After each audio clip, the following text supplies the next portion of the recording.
Yep, go ahead. Okay. Hi, everyone. Welcome to my kitchen. I'm Debbie Amster. Those of you who I haven't met before, I spent 33 years as a social worker before I figured out that folks only do well when they're fueled well and eat well. So I went back to school and got a degree in integrative nutrition. And for the past 12 or so years, I've been doing cooking demos in the workplace. So today we're going to be focusing on healthy holiday dishes. And some of these dishes I actually made for my Thanksgiving dinner and were super well received. And we're going to just dive right in. So winter squash, this is a butternut, is ubiquitous this time of year and is featured in lots of holiday dishes. It can be a little challenging to peel. I like to use a peeler, but I will caution that it can leave your hands with a funny film. So you might want to use a plastic glove when handling the squash. We're going to cut the squash into about 1-inch pieces. You don't have to be exact. If it's too difficult for you to handle the squash, lots of supermarkets have pre-cut squash available, and you could certainly use that. You don't have to use butternut. You could use any of the orange fleshed winter squashes would work just as well. So we're going to grease these up with some olive oil and a little bit of spice. We're going to use allspice and cinnamon. We're also going to use a couple of apples. I'm not going to peel my apple because I have a Vitamix blender, and it's going to really pulverize and completely make smooth all the fruit and vegetables. But if you don't have that kind of blender and you would object to the fibrous skin of the apple, you could certainly peel the apple. I don't like to peel the apple because a lot of the nutrients are actually in the skin. So this is a great opportunity to use some of your less than perfect apples. This one has quite a big soft spot. So I'm just going to cut that away. We tend to throw out so much in this country that really isn't bad, just a little blemished. And it's a shame. There are people starving, not just in Europe or in Africa, but right here at home. So they actually have less than perfect food boxes that you can buy. They take all those slightly blemished fruits and vegetables and sell them at a discount, hopefully a discount, so that they don't wind up in the trash. I'm going to put this in my compost bucket. We're going to add some olive oil. Again, I always like to use extra virgin olive oil for its health benefits. 2 tablespoons. This one is from California. It's a medium strength. And when I talk about strength, I'm talking about the bitterness, the greenness, the bite that some olive oils might have. Some salt. We'll go with a 1/2 teaspoon of salt. Actually, 1/4 teaspoon. Sea salt, because it's a healthier alternative. allspice and cinnamon. Cinnamon is a great spice, really good for regulating blood sugar. So a half a teaspoon of cinnamon.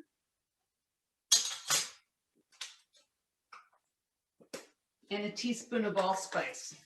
If you didn't have allspice, you could certainly use a different warming spice like nutmeg,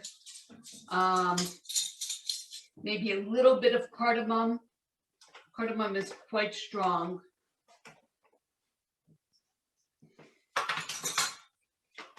And then we're going to mix that up, put it on a parchment lined baking sheet, and pop it in a 400-degree preheated oven. So there you go. And we'll get that onto the baking sheet.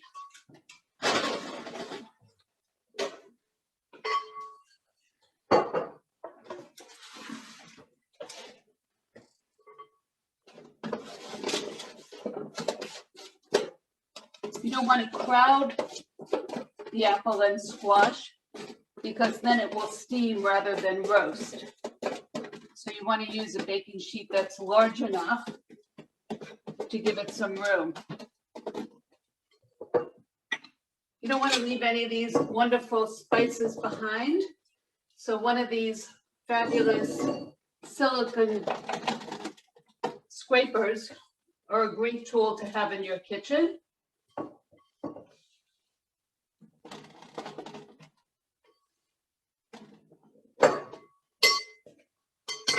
And we're going to let that roast for about a half hour. I'll set my timer for 25 minutes. And we'll move on to the Brussels sprouts, which are actually also going into a 400-degree oven. How convenient. So we're going to just take the tops and the outer leaves, anything that doesn't look nice, we're going to cut them in half. And I'm just going to make half the recipe today because my husband's not such a big fan of Brussels sprouts. So a pound of them for the two of us, I don't know, that would be pushing it.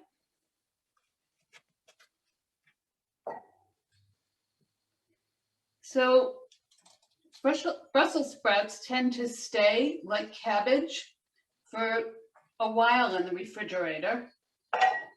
And even if the outer leaves are looking kind of gnarly, you'll find that the inside is still quite usable. So just peel back until you come to a fresh looking leaf.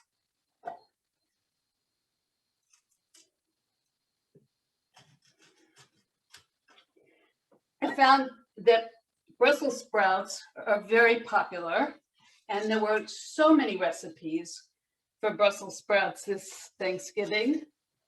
I found Brussels sprouts with roasted garlic, Brussels sprouts with pomegranate, all kinds of things. So this recipe is also very adaptable. What I love about it is the pickled onions or shallots are absolutely delicious and can be used in lots of other recipes. So I always make a full recipe of the onions, even if I don't use them for this dish, and save them for a salad, for a sandwich topping. They're really versatile and can really kick up your dishes. So I think that looks like half a pound.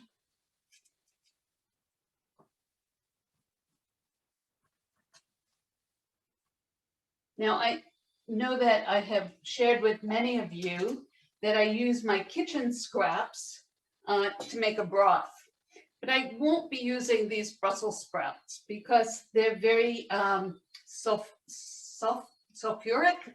I think is the right word.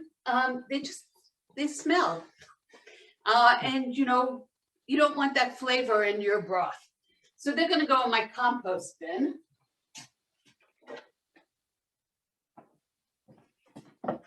And we're going to continue with the recipe. So we're going to add just a tablespoon of olive oil because I have the recipe.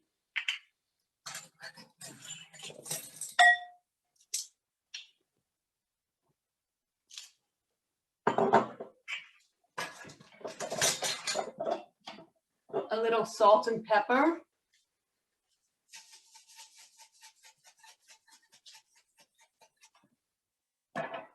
And I like to use fresh ground black pepper.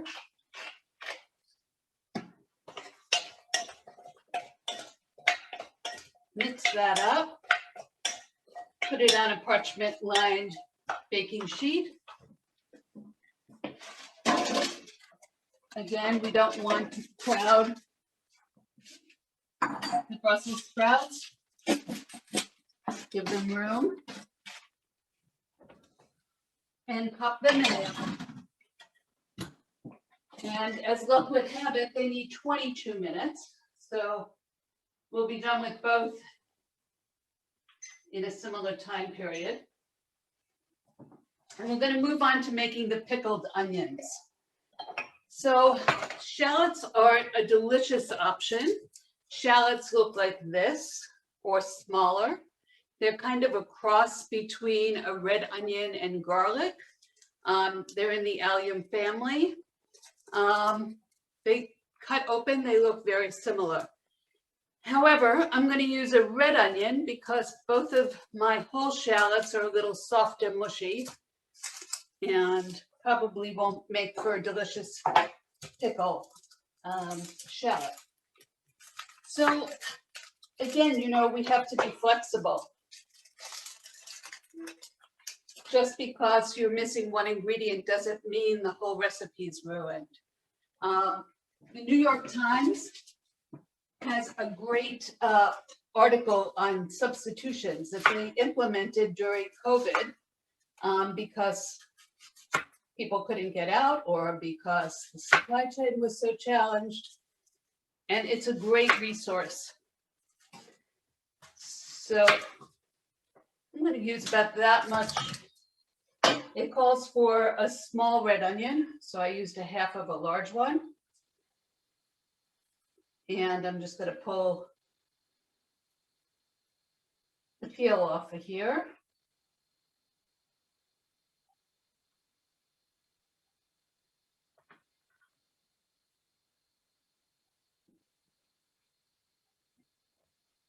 Now this stuff I will put in my broth bag. Although if I wanted a clear broth, I would not, because it will definitely turn the broth brownish or reddish, which you'll see in the broth I'm using for the soup today. So we'll put these into a bowl. We'll add 1/4 cup of cider vinegar.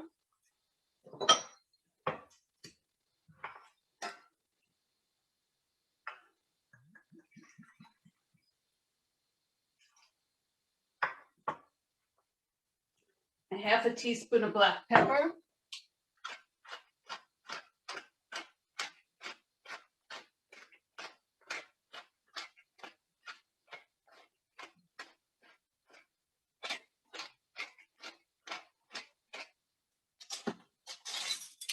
A half a teaspoon of sugar.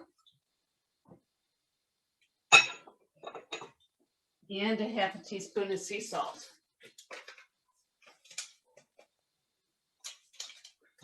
We'll just get that mixed up and put it aside. And within a half hour or so, these will be fabulous pickles that will go, well, pickled onions that will go on top of the Brussels sprouts.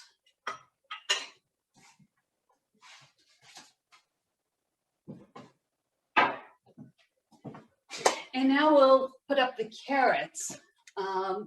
So part of planning a meal is figuring out how long things take and in what order you need to do them so that everything finishes at the same time, or so that you're not serving the carrots for dessert. One of the nice things about this particular set of recipes is that many of these dishes can be made in advance. So the soup certainly can be made in advance and heated up. The dip that we're working on now, the carrot dip, can be made 2 or 3 days in advance, as can the soup. The Brussels sprouts could be cleaned and be ready.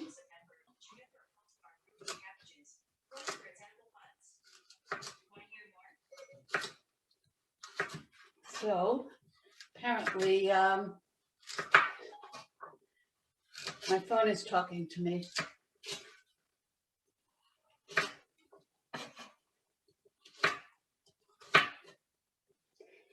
And the dessert item that we're making, the almond ginger balls, stay in the fridge really very nicely. So you could do those a full week in advance. So we're going to cook up these carrots until they're quite soft. And you'll notice that I left the skin on because, again, that's where the nutrients are.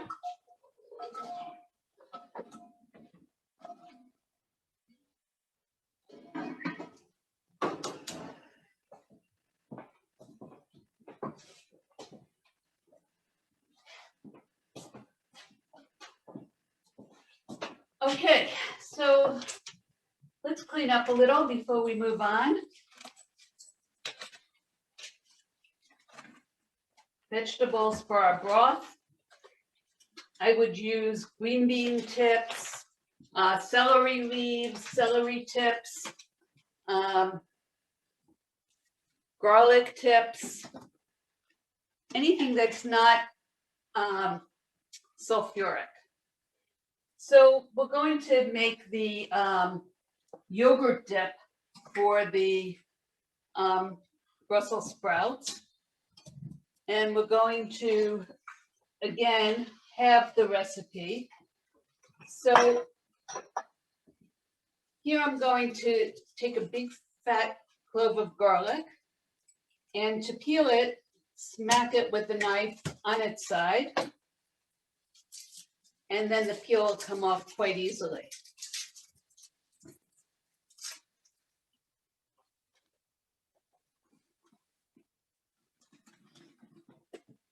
I'll save the tip as well as the skin for my broth. And I'm going to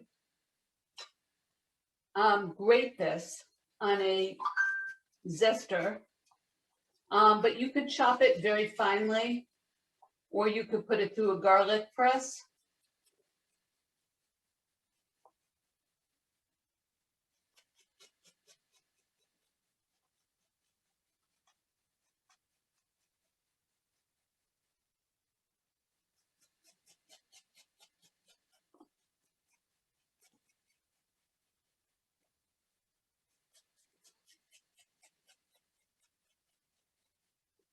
Okay, and then how much garlic you use really is a matter of taste. A clove of garlic, some are huge, like this one, and some are much smaller. So it really requires you tasting and deciding how much is enough. So I used half a cup of Lebna, which is actually a similar to Greek yogurt, and you could use Greek yogurt, a half a clove of garlic, and I'm just going to put in some salt and black pepper. This would make a great dip for fresh vegetables as well. You could add a little lemon juice to thin it out.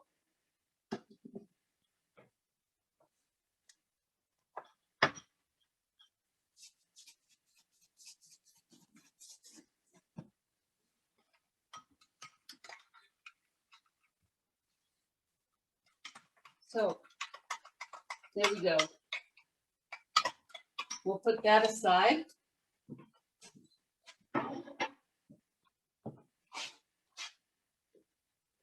And we'll move on to the almond ginger balls. So for these, you want to use dry roasted, unsalted almonds. I like to get my nuts at Trader Joe's.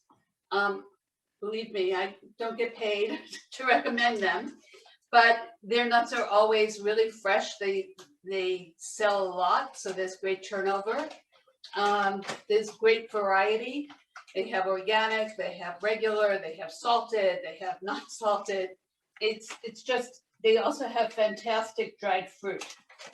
So I also often buy my candied ginger there as well. So we're going to go with a cup of almonds.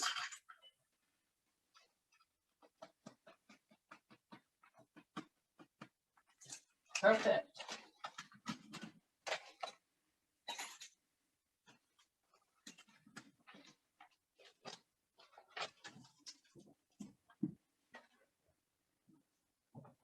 A half a cup of ginger.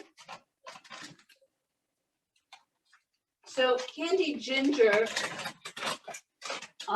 ginger is great for nausea, digestion.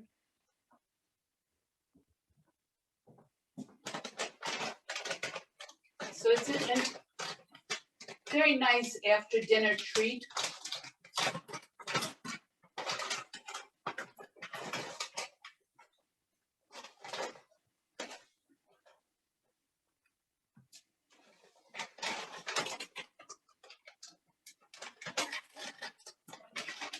So this is going to make a lot of noise when I put all the ingredients together.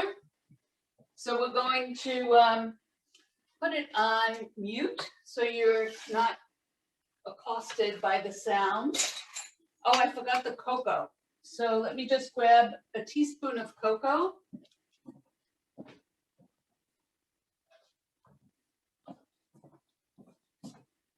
And this is unsweetened cocoa. And 2 tablespoons of maple syrup.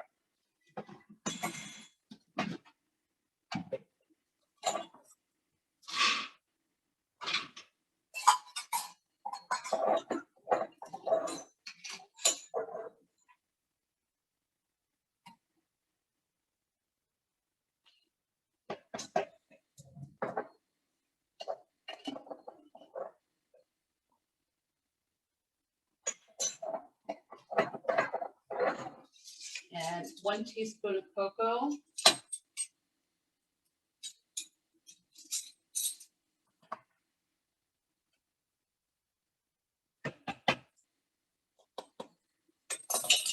So this is a great snack for folks that are gluten-free or not doing white sugar.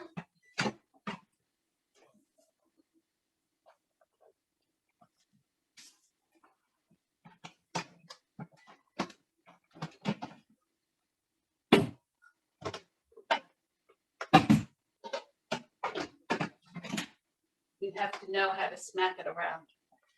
Okay, so I'm going to put it on mute.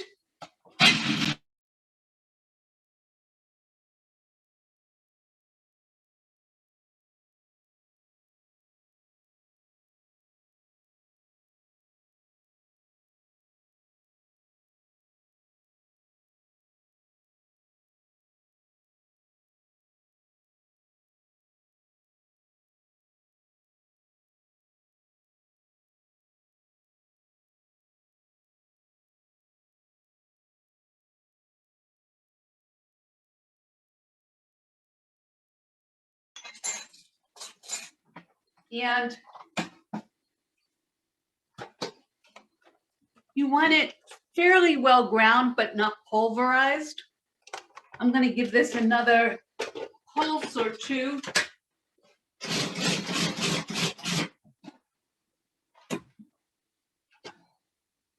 going to check on the carrots that I hear boiling away.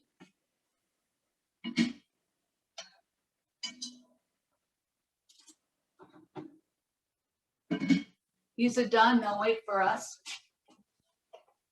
So I'm just gonna grab a little, maybe a tablespoon worth, and roll it. You could then roll this ball in some cocoa or into coconut, but I like it just the way they are.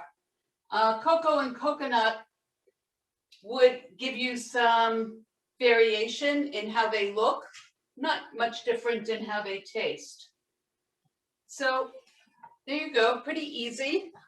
They make lovely gifts at the holidays. They'll stay for a couple of weeks in the refrigerator. After we're done, I'll finish rolling all of this. But as you can see, it's pretty easy. Something that even your kids might enjoy participating in.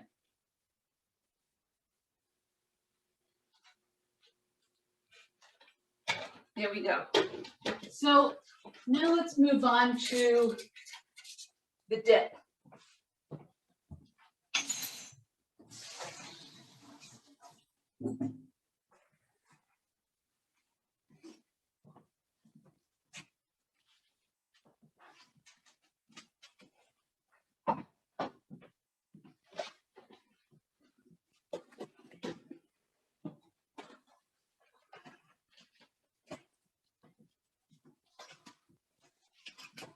We're going to drain the water from the carrots.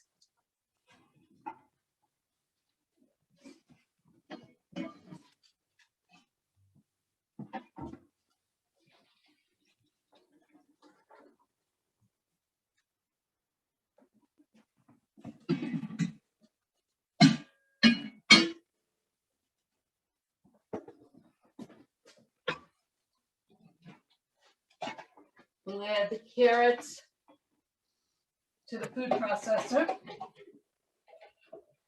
Again, I'm just doing half the recipe. So we want 2 tablespoons of olive oil.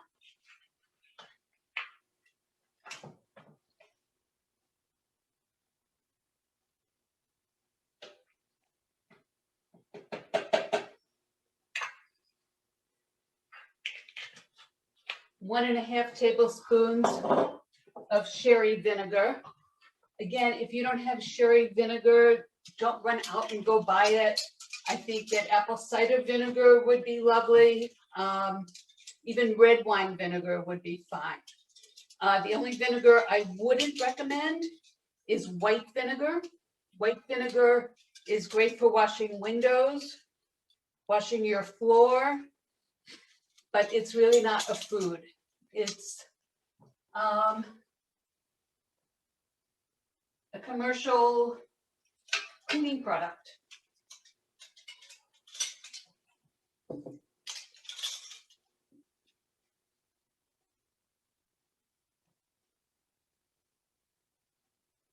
I'm sorry, I'm doing 1.5 teaspoons when we need 1.5 tablespoons. So we need another tablespoon.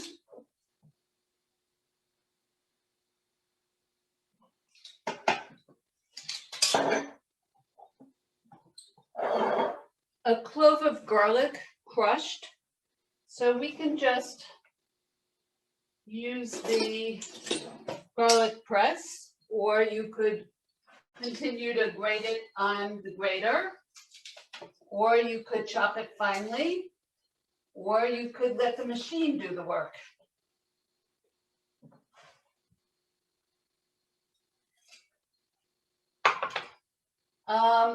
Some chili paste. So you could use sriracha, you could use hot sauce.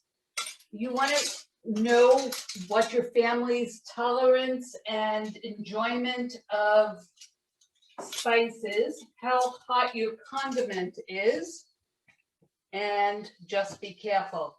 So this is a harissa that I made And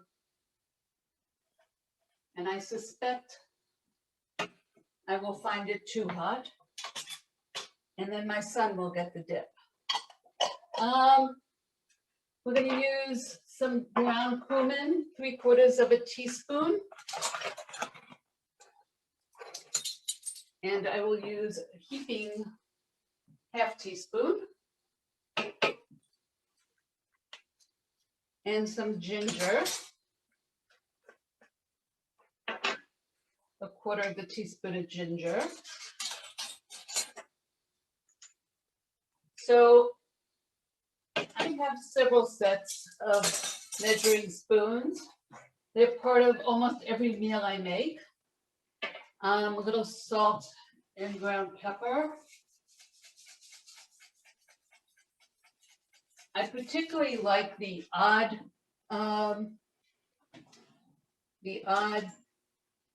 measures, like this is a 1½ tablespoon measure. And I just find that super convenient, as I do this little measuring cup, which measures up to 4 tablespoons. Just very convenient to have around. Little fresh pepper.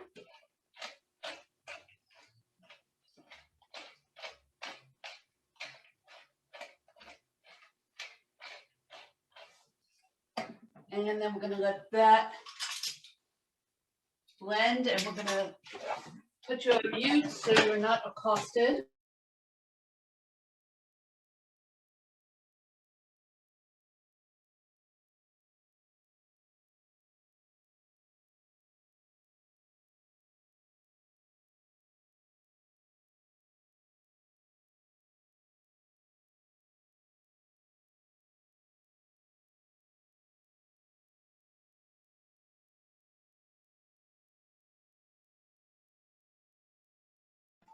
We'll scrape down the sides.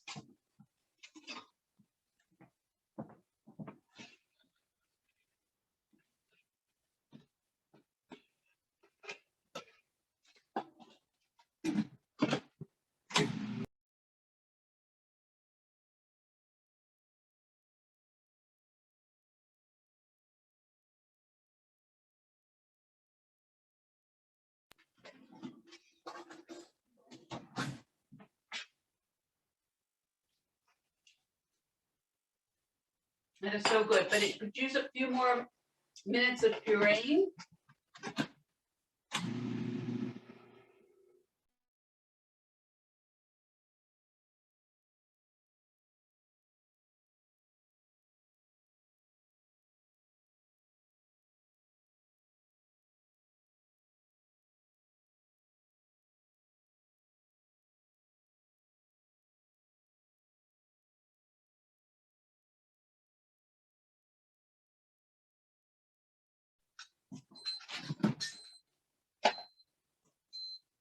Our Brussels sprouts should be done, and our squash and apples are done. But in terms of the carrot dip,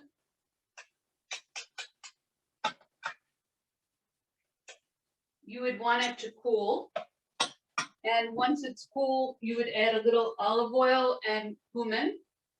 You could sprinkle some parsley on top to make it look even more festive. And then some lovely crudité. I'm a big fan of radishes of all colors. This is a purple daikon radish. That would be lovely on a platter. This is a watermelon radish. But you could use more familiar vegetables, red pepper, carrots, celery, etc. So a little olive oil.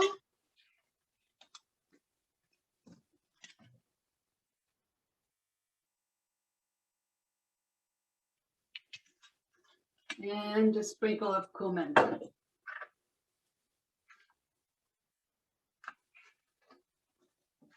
Vegan, healthy, and delicious.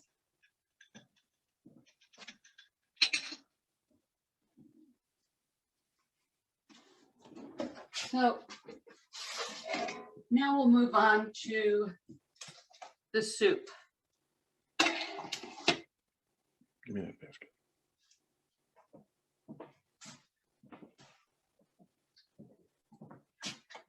So I'm going to use my Vitamix. I'll put about a third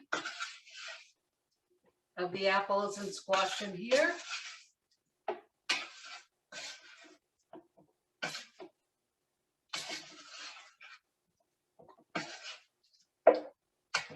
About a third of the broth. Now you see how dark that broth is. That's because of the vegetables that I made it with. I used a fair amount of red onion scraps. So for this soup, it doesn't matter.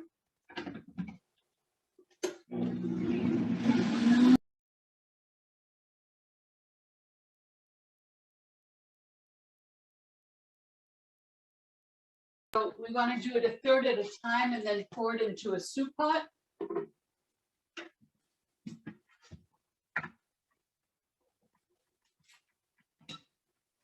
I'm a little impatient. I'm going to go for the rest of it.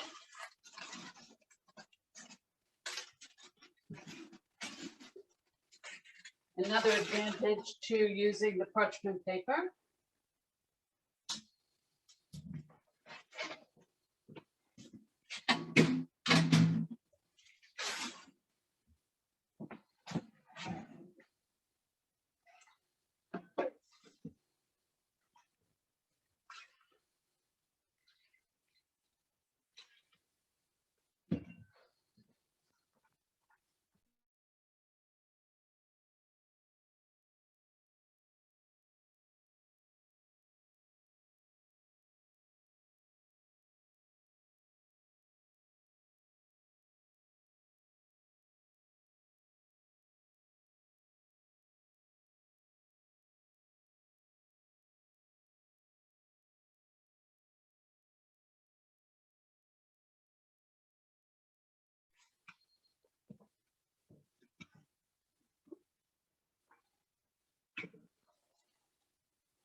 So we'll add a tablespoon of lemon juice.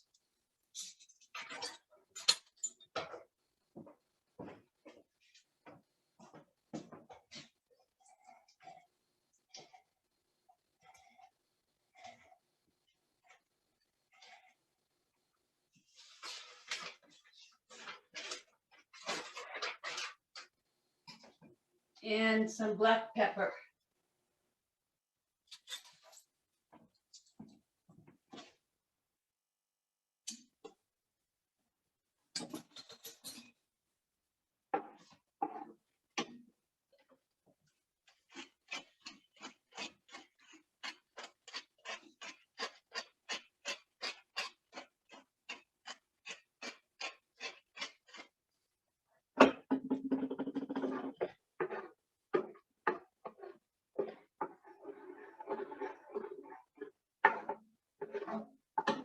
So we'll give it a taste, see if it needs any more salt or lemon. That is so good. The contrast between the savory of the squash and the broth and the sweetness of the apple is just delicious. So I would serve this. The other day I had some filling for a baked apple. It was granola and some of this, some of the almond ginger balls. I mixed them together and made a garnish for the soup with it, and it was delicious. But you could garnish with some pumpkin seeds. You could use some chopped parsley. You could use a baguette, a slice of, baguette toasted, a crouton.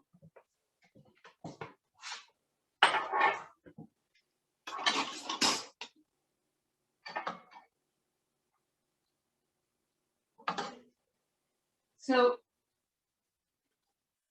this is the consistency I like. You could make it thinner. And there you go with some nice pumpkin seeds to provide some contrast to the smoothness of the soup with some crunchiness. So the next dish we'll finish up are the Brussels sprouts.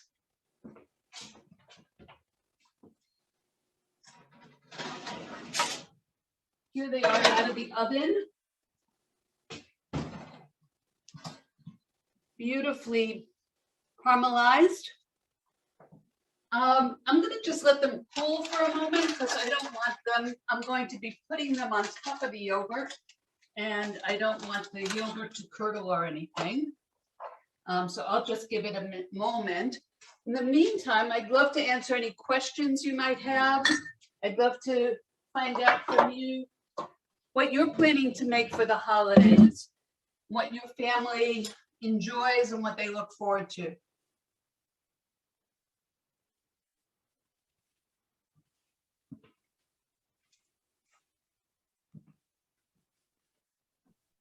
This was really delicious and I'm already hungry. Oh, And you cooked every vegetable I would eat every day if I could. I just need to go and organize myself and go to the store and buy all these vegetables. But can we have a copy of the wonderful recipes that you have shared with us today? Yes, I have them all. Awesome. I will make sure that we get them to you. Awesome. That is wonderful. Yes. Yes, that soup sounded delicious right now. this soup is great, and I find in the winter particularly, I come home at the end of the day and I need something hot and warming and not too filling, and it's just perfect. I like to, when I was going to an office, I like to take a container of soup with me in a thermos, and then I would have a hot meal, not just, a cold salad. So in winter, we really need warming foods. In winter, we shouldn't be eating foods like cucumber or watermelon because those are cooling foods. Those are appropriate for the season that they grow in, the summer. So, it also makes sense that we eat heavier in the winter. We tend to eat more whole grains in the winter, and those people who eat meat tend to eat more meat in the winter and less in the summer, because meat keeps us insulated. Which brings me to the subject of fat. Fat is not the devil. Fat is a necessary nutrient. It helps to keep us warm, helps to keep us insulated. It's an important brain food. And so we also tend to eat fattier food in the winter. So let's move on with the Brussels sprouts. I'm just going to put some of this yogurt dip on the bottom of a serving plate.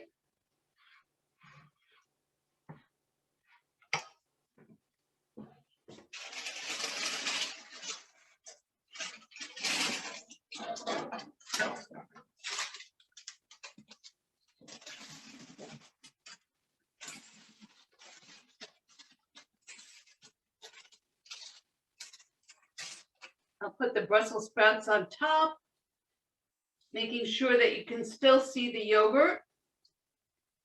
And then I'll add some of the onions.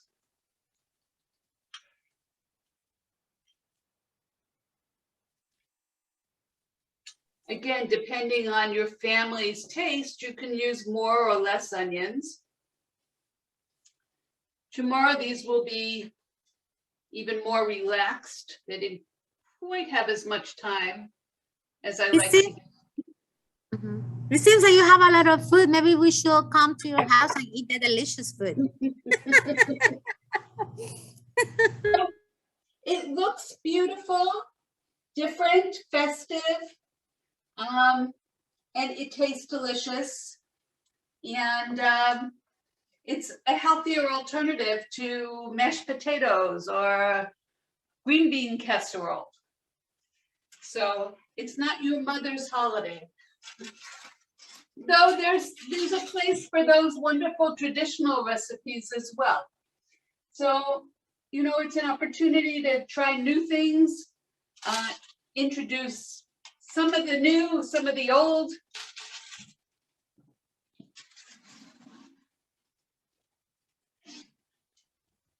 So what other things are folks going to be making?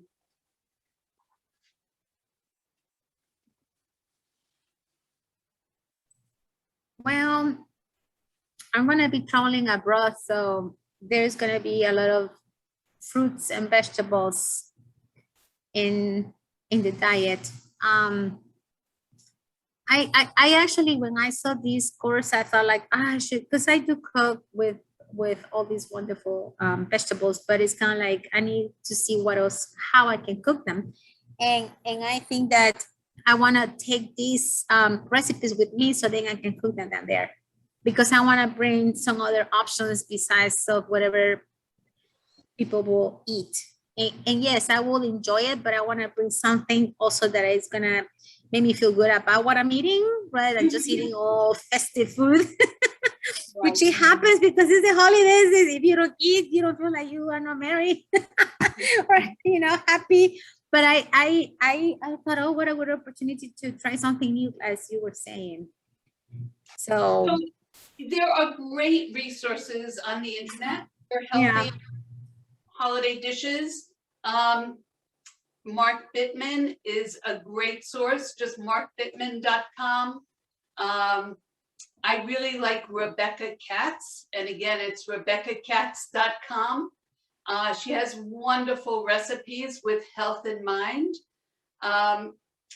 There's a great book that I highly recommend called Feeding the Whole Family by Cynthia Lair. And she has a series of little cooking classes online that are free and accessible. They're maybe 10 minutes long. And it is, the website is Cookus, COOKUS, Interruptus, INTERUPTUS,